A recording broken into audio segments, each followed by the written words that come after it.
A comunidade Narrações Imersivas acaba de chegar. Torne-se membro e tenha acesso a todos os nossos livros, sem interrupções ou propagandas.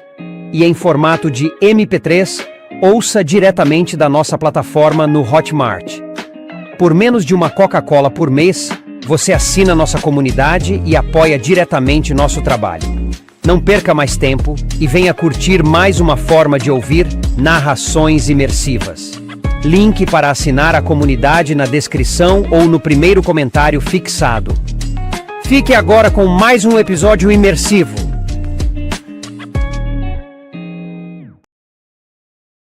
Percy Jackson e os Olimpianos. Escrito por Rick Riordan. Livro 5, O Último Olimpiano. Narração: Danilo Oliveira. Capítulo 18. Minha família entra na luta. Quando chegamos à rua, já era tarde demais. Campistas e caçadoras jaziam feridos no chão. Clarice devia ter perdido a luta com um gigante hiperbóreo, pois ela e a carruagem encontravam-se imobilizados em um bloco de gelo. Os centauros não estavam em nenhum lugar à vista. Ou eles haviam entrado em pânico e fugido, ou tinham sido desintegrados. O exército do Titã cercava o edifício a uns 3 metros das portas. A vanguarda de Cronos liderava. Ita Nakamura, a rainha Dracaina, em sua armadura verde e 2 hiperbóreos. Não vi Prometeu. A doninha escorregadia provavelmente estava escondida em seu quartel-general. E o próprio Cronos encontrava-se à frente, com a foice na mão. A única coisa que se interpunha em seu caminho era... Kiron! Disse Annabeth, a voz trêmula. Se Kiron ouviu, não respondeu. Tinha uma flecha pronta para disparar, apontada direto para o rosto de Cronos. Assim que Cronos me viu, seus olhos dourados se inflamaram. Cada músculo no meu corpo se imobilizou. Então, o Senhor Titã tornou a dirigir sua atenção para Kiron. Saia do caminho, meu filho. Ouvir Luke chamar Kiron de seu filho já era bastante estranho, mas Cronos tinha desprezo na voz, como se filho fosse a pior palavra que lhe ocorresse. Receio que não. O tom de Kiron era calmo e frio, como ele fica quando está com muita raiva. Tentei me mover, mas meus pés pesavam como concreto. Annabeth, Grover e Talia pareciam fazer força também, como se estivessem igualmente imobilizados. Kiron! Gritou Annabeth. Cuidado! A rainha Dracaina impacientou-se e atacou. A flecha de Kiron voou direto para o ponto entre seus olhos e ela foi pulverizada de imediato, a armadura vazia retinindo contra o asfalto. Kiron levou a mão para pegar outra flecha, mas sua aljava estava vazia. Ele largou o arco e puxou a espada. Eu sabia que ele odiava lutar com a espada. Essa nunca foi sua arma favorita. Cronos deu uma risadinha. Avançou um passo, e a metade cavalo de Kiron agitou-se nervosamente, sua cauda balançando de um lado para o outro. Você é um instrutor, disse Cronos com desdém. Não um herói. Luke era um herói, afirmou Kiron. Dos bons, até você corrompê-lo. Tolo! A voz de Cronos sacudiu a cidade. Você encheu a cabeça dele com promessas vazias. Disse que os deuses se preocupavam comigo. Comigo? Observou Kiron. Você disse comigo. Cronos pareceu confuso e, naquele momento, Kiron atacou. Foi uma boa manobra. Uma finta seguida por um golpe no rosto.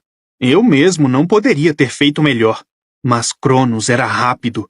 Tinha toda a habilidade de Luke na esgrima, o que era muita coisa.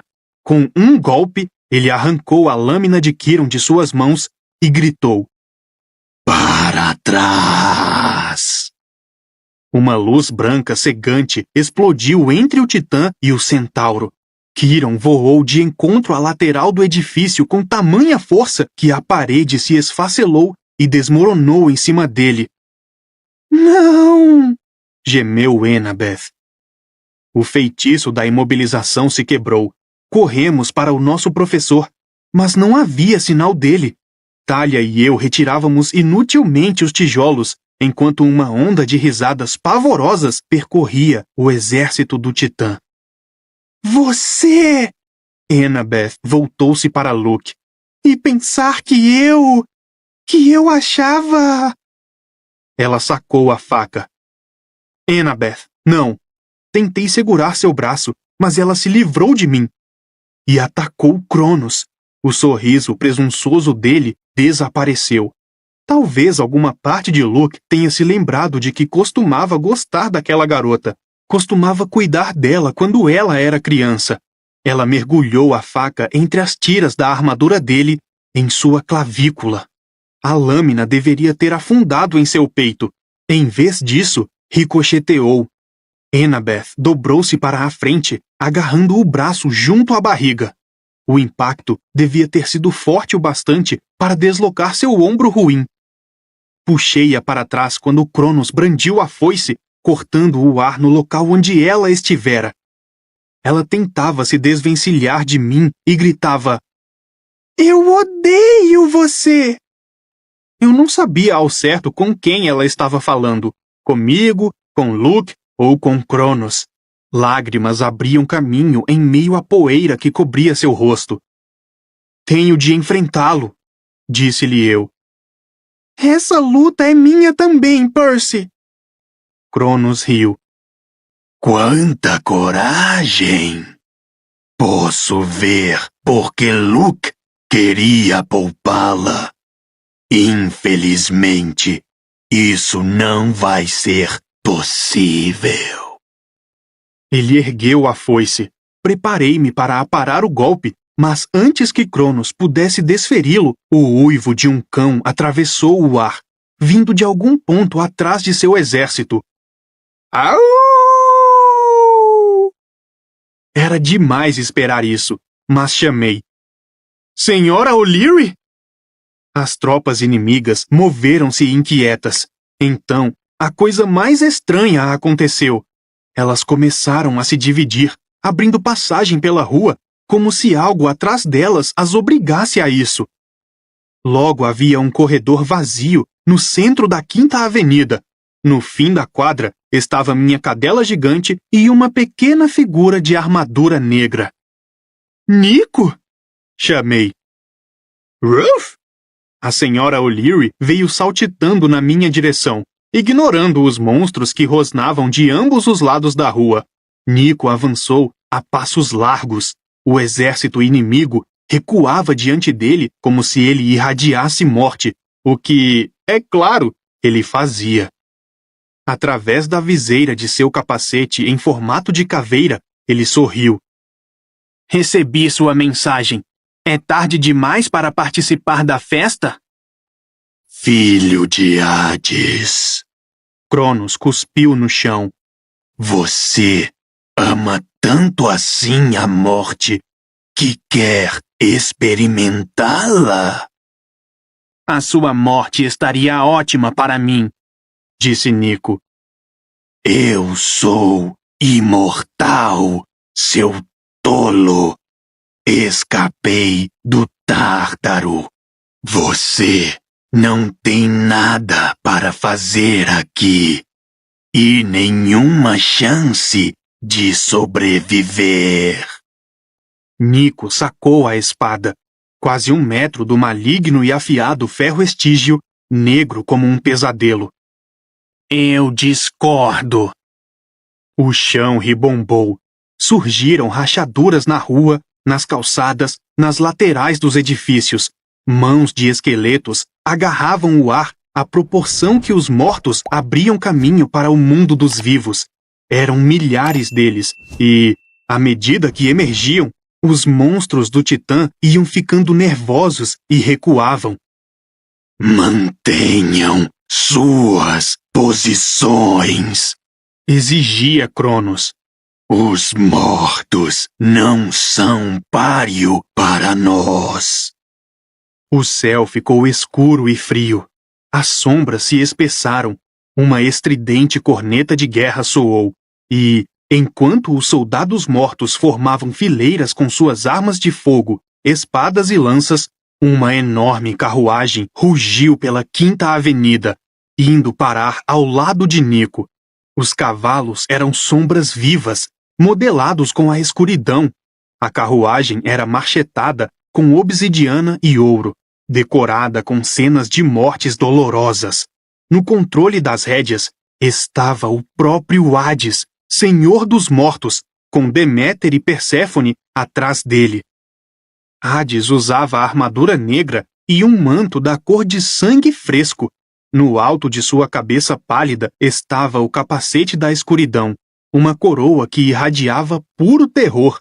Ela mudava de forma enquanto eu a observava, da cabeça de um dragão para um círculo de chamas negras e então para uma guirlanda de ossos humanos. Mas isso não era o mais assustador. O capacete entrou em minha mente e despertou meus piores pesadelos, meus medos mais secretos. Eu queria me enfiar em um buraco e me esconder. E podia ver que o exército inimigo sentia o mesmo. Somente o poder e a autoridade de Cronos impediu que suas tropas fugissem. Hades sorriu com frieza. Olá, pai. Você parece jovem. Hades, rosnou Cronos. Espero que você e as senhoras tenham vindo prestar sua lealdade. Receio que não. Hades suspirou. Meu filho aqui me convenceu de que talvez eu devesse estabelecer prioridades em minha lista de inimigos. Ele me olhou com desprazer. Por mais que eu desgoste de certos semideuses ascendentes, isso não compensaria a queda do Olimpo. Eu sentiria falta de discutir com meus irmãos. Aliás, se há uma coisa em que concordamos, é que você foi um péssimo pai. É verdade, murmurou Deméter. Não teve nenhum apreço pela agricultura. Mãe! Queixou-se Perséfone. Hades puxou a espada, uma lâmina estígia de 2 gumes, marcados com prata em água forte. Agora lute comigo, pois hoje a casa de Hades passará a ser chamada de os Salvadores do Olimpo. Não tenho tempo para isso, rosnou Cronos. Então ele bateu no chão com a foice. Uma fenda se espalhou em ambas as direções, circulando o Empire State Building. Uma parede de força tremulou ao longo da fissura, separando a vanguarda de Cronos, meus amigos e eu do corpo dos 2 exércitos. O que ele está fazendo? Murmurei. Lacrando-nos aqui dentro, disse Thalia. Está desativando as barreiras mágicas em torno de Manhattan, isolando apenas o prédio e nós. De fato, do lado de fora da barreira, motores de carros ganharam vida. Pedestres despertaram e olharam sem entender para os monstros e os zumbis à sua volta. Não tinha como saber o que viam através da névoa, mas estou certo de que era bastante assustador. Portas de carros se abriram. E, no fim daquela quadra, Paul Bloffs e minha mãe saltaram do Prius. Não, disse eu. Não! Minha mãe conseguia enxergar através da névoa. Pela expressão dela, eu podia ver que compreendia o quanto as coisas estavam sérias. Esperei que tivesse o bom senso de correr, mas seus olhos encontraram os meus. Ela disse algo a Paul, e eles correram em nossa direção. Eu não podia gritar. A última coisa que queria era chamar a atenção de Cronos para ela. Felizmente, Hades o distraiu. Investiu contra a parede de força, mas sua carruagem colidiu contra ela e virou. Ele se levantou e tentou explodir a parede com energia negra. A barreira resistiu. "Ataquem!" rugiu ele. O exército dos mortos investiu contra os monstros do Titã. A Quinta Avenida transformou-se em um verdadeiro caos. Os mortais gritavam e corriam em busca de proteção.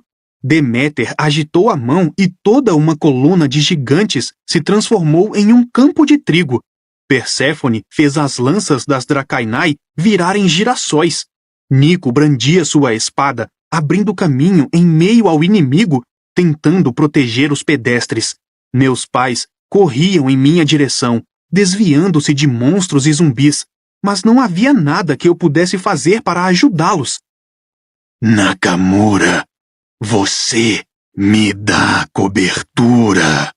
Gigantes, cuidem deles, disse Cronos. Ele apontou para mim e meus amigos. Então disparou para o saguão. Por um segundo, fiquei atônito. Eu estivera esperando uma luta, mas Cronos havia me ignorado completamente, como se não valesse a pena perder tempo comigo. Isso me deixou furioso. O primeiro gigante hiperbóreo me golpeou com seu porrete. Eu rolei por entre suas pernas e espetei contra a corrente em seu traseiro. Ele se estilhaçou em uma pilha de cacos de gelo. O segundo gigante bafejou gelo em Enabeth, que mal conseguia ficar em pé, mas Grover puxou-a, tirando-a do caminho, enquanto Thalia a atacava.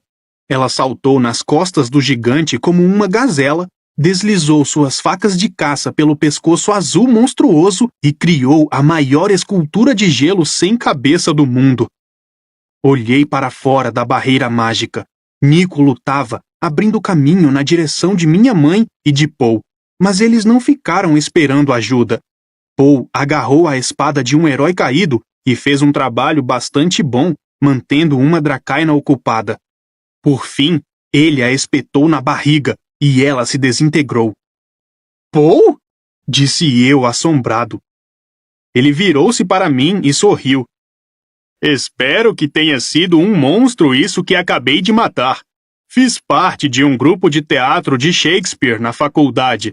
Aprendi um pouquinho de esgrima." Gostei ainda mais dele por isso, mas então um gigante lestrigão atacou minha mãe. Ela vasculhava um carro de polícia abandonado, talvez à procura de um rádio de emergência, e estava de costas para o gigante. "Mãe!" gritei. Ela girou quando o monstro estava quase em cima dela. Pensei que o que tinha nas mãos fosse uma sombrinha, até que ela engatilhou e a explosão da espingarda lançou o gigante uns 7 metros para trás, direto ao encontro da espada de Nico. "Boa!" disse Nico. "Quando foi que você aprendeu a atirar com espingarda?" perguntei. Mamãe soprou o cabelo que lhe caía no rosto. "Há uns 20 segundos. Percy, nós vamos ficar bem. Vá." "Sim", concordou Nico. "Vamos cuidar do exército. Você precisa pegar Cronos." "Venha, cabeça de alga", chamou Enabeth. Assenti. Então olhei para a pilha de escombros na lateral do prédio. Meu coração se afligiu. Eu havia me esquecido de Quiron. Como pudera fazer isso? "Senhora O'Leary", disse eu, "por favor, Quiron está lá embaixo. Se alguém pode tirá-lo de lá, é você. Encontre-o. Ajude-o." Não sei o quanto ela compreendeu, mas foi correndo para a pilha e começou a cavar. Enabeth, Thalia, Grover e eu corremos para os elevadores.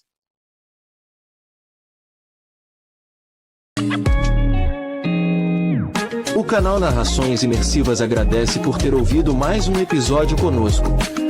Acompanhe nossa página no Instagram e fique por dentro de todas as novidades do canal. E se você vê valor nesse projeto, considere apoiá-lo. Faça parte da nossa comunidade no Hotmart. Até a próxima com mais uma narração imersiva.